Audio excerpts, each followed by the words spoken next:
கடைகள்ல கிடைக்கிற மாதிரி தாபா ஸ்டைல் சிக்கன் சுக்கா வீட்லயே எப்படி ஈஸியா செய்யறதுன்னு நான் சொல்றேன். அதுக்கு முன்னாடி வீடியோவை லைக் அண்ட் சப்ஸ்கிரைப் பண்ணிருங்க.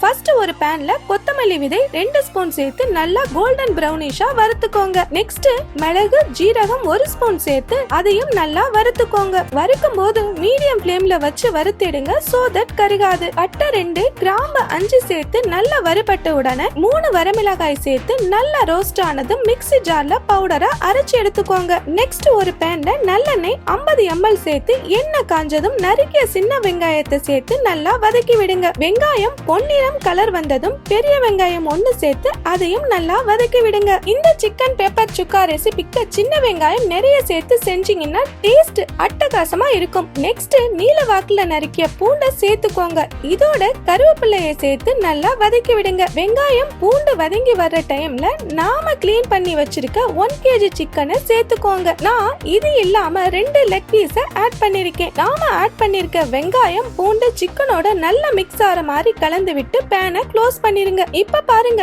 சிக்கன்ல இருந்து தண்ணி எல்லாம் பிரிஞ்சு வந்துருச்சு. இப்போ ஒரு தடவை கலந்து விட்டு நாம வறுத்து அரைச்சு வச்சிருக்கிற பவுடரை சேர்த்து நல்லா மிக்ஸ் பண்ணி விடுங்க. சோ தட் சிக்கன்ல அங்கங்க கட்டியா பவுடர் இருக்காது. இந்த மாதிரி நாம ஆட் பண்ண பவுடரை சிக்கனோட நல்லா மிக்ஸ் பண்ணதும் கொஞ்சம் வாட்டர் ஆட் பண்ணி நல்லா கொதிக்க விடுங்க. சிக்கன் நல்லா சாஃப்ட் அண்ட் ஜூசியா இருக்க நாம கொஞ்சம் வாட்டர் ஆட் பண்ணி கொதிக்க விடுறோம். கொதிச்சுட்டு இருக்கும் போது 1/2 ஸ்பூன் சில்லி பவுடர் சேர்த்து நல்லா மிக்ஸ் பண்ணி விடுங்க. ஜஸ்ட் 20 மினிட்ஸ் போதுங்க. நீங்க இந்த சிக்கன் சுக்கா செய்யறதுக்கு ரொம்பவே ஈஸியான ரெசிபிங்க. இப்போ ஒரு 5 மினிட்ஸ்க்கு பேனை க்ளோஸ் பண்ணிருங்க. தேவையான அளவு உப்பு ஆட் பண்ணி ஒரு தடவை கலந்து விட்டு பேனை க்ளோஸ் பண்ணிருங்க. சாஃப்டான சிக்கன் சுருக்கின காரத்தோட தோசை சப்பாத்தி அண்ட் சுட சுட ரைஸோட சேர்த்து சாப்பிடும்போது டேஸ்ட் அட்டகாசமா இருக்கும்.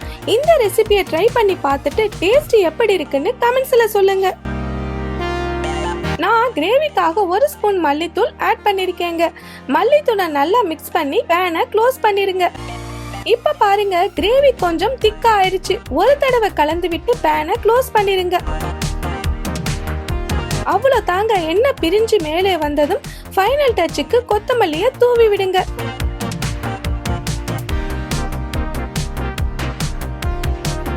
ஸ்டவ் ஆஃப் பண்ணிட்டு சுட சுட சப்பாத்தி இட்லி தோசை ரைஸோட சர்வ் பண்ணுங்க.